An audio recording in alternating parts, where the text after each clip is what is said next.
Olá, queridos amados irmãos, que a paz do Senhor Jesus esteja com cada um nesta rica oportunidade que estamos tendo por aqui de poder compartilhar com você um texto bíblico da Palavra de Deus. E realmente é muito importante quando nós temos esta oportunidade.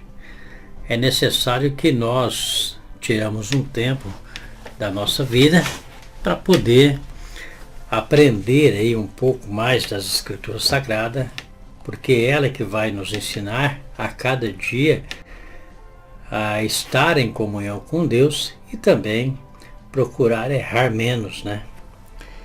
E o texto que eu gostaria de trazer para vocês nesta oportunidade é um texto muito conhecido de quem faz leitura bíblica, né?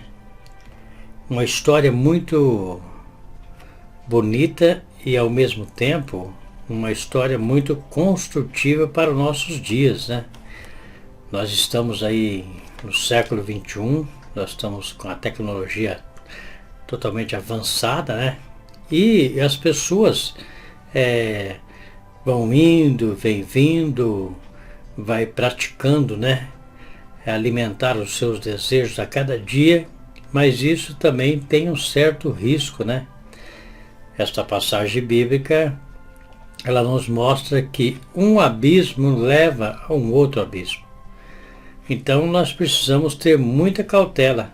De repente você tem a sua vida estruturada, você tem a sua família estruturada, e de repente um deslize na vida pode arruinar totalmente a sua família e também fazer com que você possa perder a comunhão com Deus.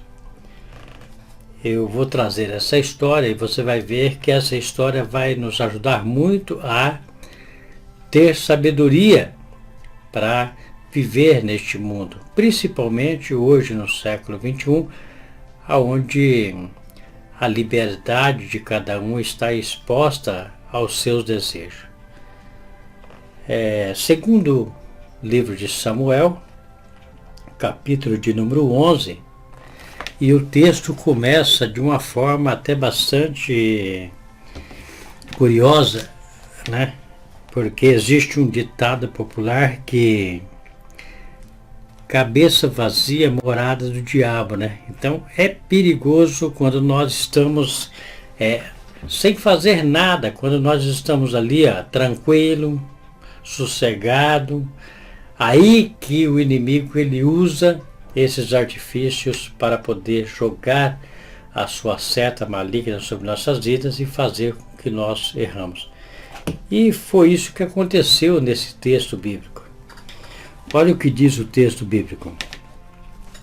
Na primavera seguinte, época do ano em que os reis costumavam sair para a guerra, Davi mandou que Joabe, os seus oficiais e o exército israelita fosse atacar os inimigos. E eles venceram os amonitas e cercaram a cidade de Rabá, mas Davi ficou em Jerusalém. Uma tarde, Davi se levantou, depois de ter dormido um pouco, e foi passear no terraço do palácio. Dali viu uma mulher muito bonita, tomando banho.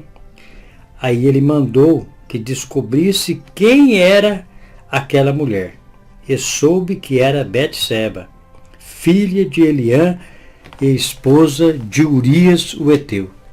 Então Davi mandou que alguns mensageiros fossem buscá-las, e eles o trouxeram, e Davi teve relações com ela. Betseba tinha justamente terminado o seu ritual mensal de purificação e ela voltou para casa. E depois descobriu que estava grávida e mandou um recado a Davi contando isso. A atitude de Davi, neste momento, eu quero dar uma pausa aqui no capítulo 5 para o 6, aliás, no versículo 5 para o 6, primeiramente, nós vamos entrar na história e nós vamos ver, talvez, por que isso aqui aconteceu. Davi enviou seus oficiais para a guerra e Era uma peleja fortíssima, mas ele tinha certeza que talvez o seu exército venceria os amonitas. Então ele não achou necessário ele ir para a guerra. Mas ele ficou em casa e ficou dormindo até umas certas horas da tarde. E é aí que complica. O texto diz que ele dormiu até um pouco mais tarde. Um pouco mais tarde significa, sabe o quê? Meio-dia, 1 hora da tarde, mais ou menos. E nessa hora ele levanta e vai passear na varanda do palácio, e ali ele vê aquela mulher belíssima. Uma mulher, segundo as escrituras sagradas, uma mulher linda. Mas era mulher de um dos seus soldados. De um dos soldados que estava juntamente com os oficiais na guerra, para vencer a peleja. E ele não hesita, por ser rei, ele acha que poderia ter autonomia, e manda que os mensageiros vão lá, descobre quem é aquela mulher, e eles descobrem e diz para ele que é mulher de Urias, o Heteu, um dos seus soldados. Mas mesmo assim, ele não hesita. Ele pede para que traga aquela mulher e vai ter relação com ela. Então, por muitas vezes, nós agimos desta forma. Não é o meu caso e não é o caso de muitas pessoas, mas tem muitas pessoas que agem dessa forma. E eles não vê as consequências futuras que pode ter. Simplesmente é um prato predileto, uma mulher belíssima, e a pessoa olha e fala: eu não vou perder esta oportunidade, se eu tenho condições para isso neste momento, eu não vou perder a oportunidade. Ela, ou mesmo que ela estivesse dando bola para o cidadão, ele diz: eu não vou perder essa oportunidade, eu sou homem, eu sou macho, e ele vai à frente. Mas ele não olha para as circunstâncias que está atrás dele, que está diante da sua cegueira. Ele não vê a esposa, ele não vê a família, ele não vê os filhos, ele não vê as consequências que pode surgir, dependendo do rumo que pode tomar esta satisfação dele de satisfazer os seus prazeres momentâneos. Porque isso são prazeres momentâneos. Então Davi, nesse momento, ele quer satisfazer os seus prazeres momentâneos. E aí esta mulher, a Bíblia diz que ela fica grávida porque ela havia se purificado dos seus dias naquela semana. Então Davi acerta em cheio, ou o inimigo acerta a vida de Davi em cheio. Agora, o mais interessante é que quando nós erramos, nós precisamos ter a consciência e a virtude de reconhecer que nós erramos. Porque se nós não reconhecermos o nosso erro, com certeza nós vamos cavar um outro erro em cima de um erro. E é isso que está acontecendo no texto. Porque no versículo 6, Davi, ele manda mensageiros a Joabe e manda que Urias, o Heteu, venha falar com ele. E Joabe obedeceu. Quando Urias chegou, Davi perguntou a ele se Joabe e as tropas estavam bem e como estava ainda a guerra. Depois disso, Urias: vá para casa, descanse um pouco. Qual era a intenção de Davi? A intenção de Davi era uma intenção maquiavélica. Ele foi lá, teve relação com a mulher de Urias, ela se engravidou, ele manda a carta a Joabe para que Joabe traga Urias até ele, manda Urias até a mim. Aí Urias vem, ele pergunta ali como está a guerra, toma algumas bebidas ali no palácio, e depois ele libera Urias, fala: vai para casa, Urias, vai descansar, você estava na guerra. Para quê? Para que Urias pudesse deitar com a mulher dele e dar a entender que o filho fosse de Urias, que ela tivesse engravidado de Urias. Mas acontece algo imprevisível que Davi jamais imaginaria que aconteceria. Quando Urias sai do palácio, que ele Ele chega lá na porta do palácio e vê o soldado ali guardando o rei. E ele lembra dos irmãos deles, né? Os amigos deles, irmãos deles que estão na guerra, batalhando na peleja. Ele não se sente digno de ir para casa descansar. E ele prefere ficar ali na porta do palácio juntamente com os outros soldados, guardando e protegendo o seu rei. E quando de manhã Davi descobre que Urias não foi para casa, Davi fica furioso, fica sem saber o que fazer, porque o plano que ele estava em mente tinha saído pela culatra. Aí ele toma uma outra decisão errada. Ele escreve uma carta para Joabe e dá nas mãos de Urias para que Urias entregue a Joabe, e a carta diz para que quando estiver na peleja mais forte, que ele coloque Urias na frente da batalha e recua para que Urias seja morto. Olha que tragédia, meu querido amado irmão, que levou simplesmente um momento de prazer. Davi, ele achou que ele ia se deitar com Betseba, ia ficar tudo bem, e os desejos deles iriam ser satisfeitos, entendeu? Mas deu tudo o contrário. Porque as coisas erradas sempre dá ao contrário, meu querido amado irmão. Por isso que nós devemos estar sempre atentos. A princípio, quando nós deparamos com o erro, nós precisamos repensar e nos dirigir a Deus, né? Fazendo perguntas, indagação, porque com certeza o Espírito Santo vai tocar no nosso coração e vai mostrar que nós estamos indo para o caminho errado. Nós estamos caminhando para o abismo. Eu sei que é prazeroso você satisfazer os seus desejos, mas por muitas vezes você precisa, acima de tudo, também respeitar a sua família, respeitar as famílias dos outros, para que as coisas andem bem na sua vida. Então é necessário que nós procuramos, antes de nós tomarmos a decisão de satisfazer os nossos desejos, saber se aqueles desejos não vai influenciar em coisas negativas para nossas vidas. E isto aí influenciou muito na vida de Davi, porque Davi, ele tinha simplesmente adulterado, ele tinha simplesmente pegado a mulher do amigo dele. Mas na hora que esta mulher disse para ele que estava grávida, a coisa ficou feia.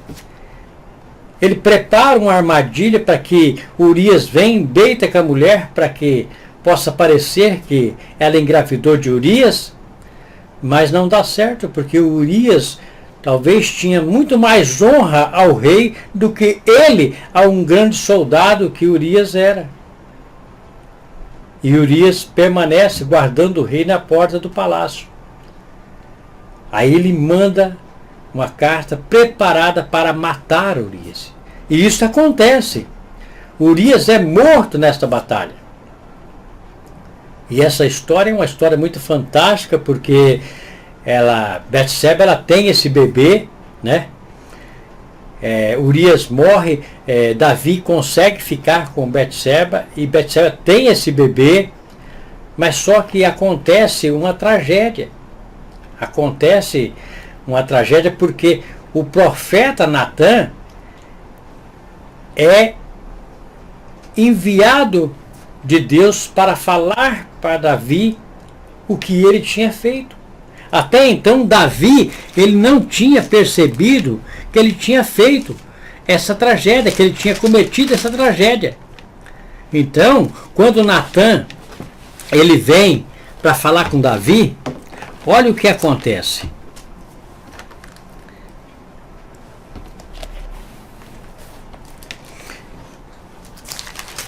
Aqui, ó, no capítulo 12. E o Senhor enviou Natã a Davi, e entrando ele a Davi, disse-lhe: havia uma cidade, 2 homens, um rico e outro pobre.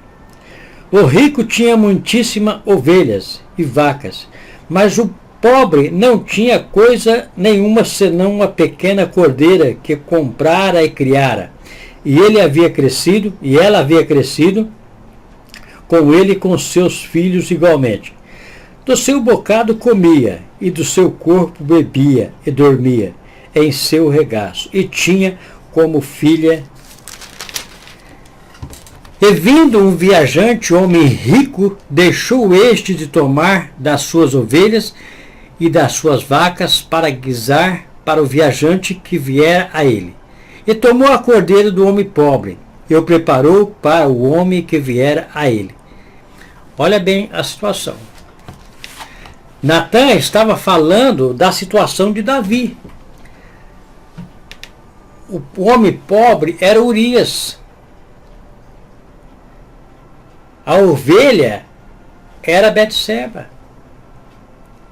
Davi, ele não se preocupou em ir lá tirar a mulher daquele homem pobre, daquele soldado, daquele guerreiro que protegia o rei, que lutava nas batalhas, para satisfazer os seus próprios desejos.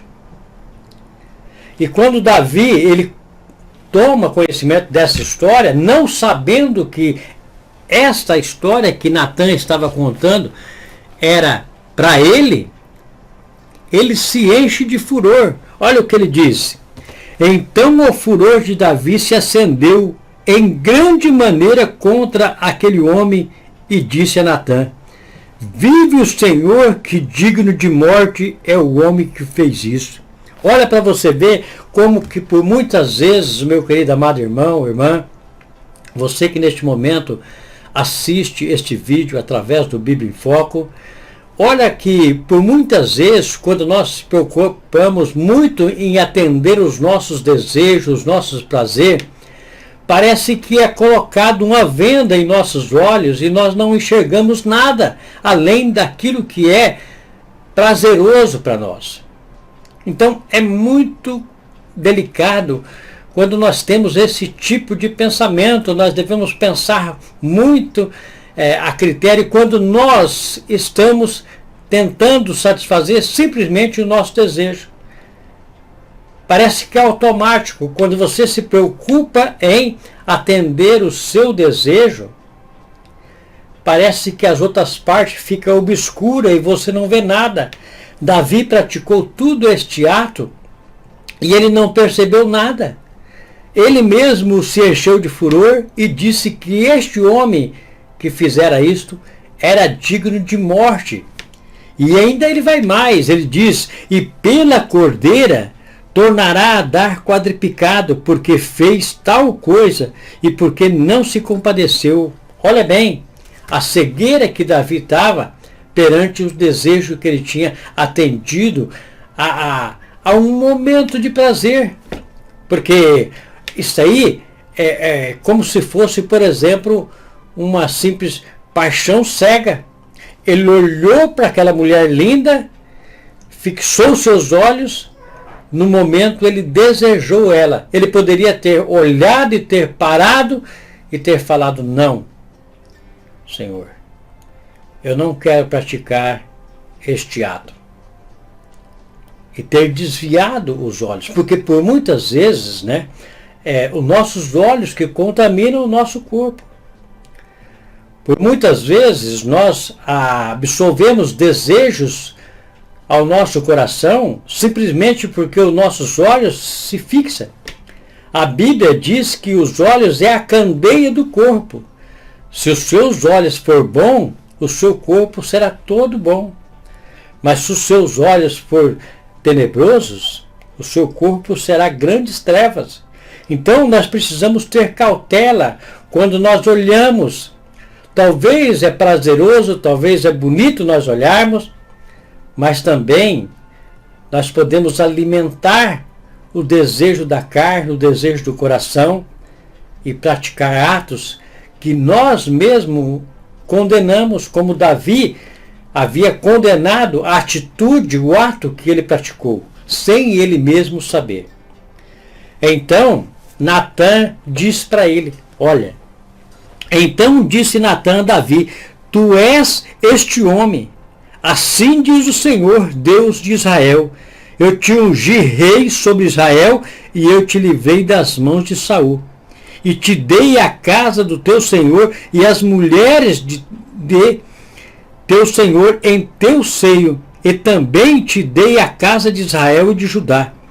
Se isto é pouco, mais te acrescentaria tais e tais coisas. Por que, pois, desprezaste a palavra do Senhor, fazendo o mal diante dos seus olhos, a Urias o Heteu? Feriste a espada, e a sua mulher tomaste por tua mulher, e ela mataste com a espada dos filhos de Amon. Agora, pois, não se apartará a espada jamais da tua casa, porquanto que desprezaste, tomaste a mulher de Urias o Heteu, para que seja por sua mulher. Assim diz o Senhor: Eis que suscitarei da tua mesma casa o mal sobre ti, e tomarei suas mulheres perante os teus olhos, e a darei a teu próximo, ao qual se deitará com tuas mulheres perante este sol, porque tu o fizeste em oculto, mas eu farei este negócio perante toda Israel e perante o sol. Olha que situação e que rumo que toma a vida de Davi. Além dele ter pecado, além dele ter se tornado um assassino ali, porque ali a situação de Urias foi praticamente um assassinato. Ele mandou que Joabe colocasse Urias na frente da batalha e dali recuasse para que Urias fosse morto. Então foi um crime premeditado, né, para que não viesse descobrir que a mulher de Urias tinha saído com Davi e tinha engravidado dele. Agora aqui, se nós formos prosseguir nessa história, você vai ver que tudo que Deus falou aqui, através de Natã, aconteceu. Porque nós vemos que Aminon, ele tomou Tamar, sua irmã, e teve relação com ela. Nós vamos ver que Absalão, ele pegou, sabe o quê? Todas as concubinas do pai e teve relação com ela em praça pública, à luz do sol. Então nós vemos que a tragédia tomou conta da vida da família de Davi. Por isso nós devemos ter muita cautela, por isso nós devemos ter muito cuidado com o momento que nós olhamos e queremos satisfazer os nossos desejos. É muito perigoso. Nós precisamos ter muita cautela, porque é nessas horas que vem a cegueira. É como se colocasse uma venda nos olhos e nós ficássemos cegos. E aí o que vem simplesmente na nossa mente é os nossos desejos, os nossos prazeres. Então, que este fim de ano, quando tem várias festas, muitas pessoas vão para praias, né, para passar aí o Réveillon. Então tenha cautela, você que tem a sua família em casa, você que tem seus filhos, você que tem aí amor, né, pela sua família. Então tenha muita cautela no momento que você olhar para aquela coisa que desperta a sua atenção. Você olhar e a sua carne sentir aquele desejo. Pare, pense, antes que você possa cometer um erro gravíssimo na sua vida e isso trazer aí um grande transtorno para você, para a sua família, para os seus filhos. Então, esta é uma mensagem de alerta, para que antes de nós atendermos os desejos da nossa carne, nós procurarmos saber se realmente esses desejos vai contribuir em prazer para nossas famílias ou vai trazer destruição para os sentimentos mais profundos que está embutido na família. Então pense nisso, meu irmão, porque devemos ter muita cautela. O inimigo, ele está ao derredor, rugindo como leão, caçando a quem possa tragar. De repente você pode ser até uma pessoa que o inimigo está de olho.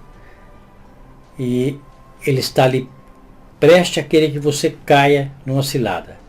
Então, se agarre com Deus, se agarre com o Espírito Santo, e antes de tudo, quando aparecerem os manjares da vida, você olha para a sua família, olha para os seus filhos e vê que você tem uma família que te ama, você tem uma mulher que te espera no seu lar, uma mulher que te ama, uma mulher que vive nos dias bons e nos dias maus.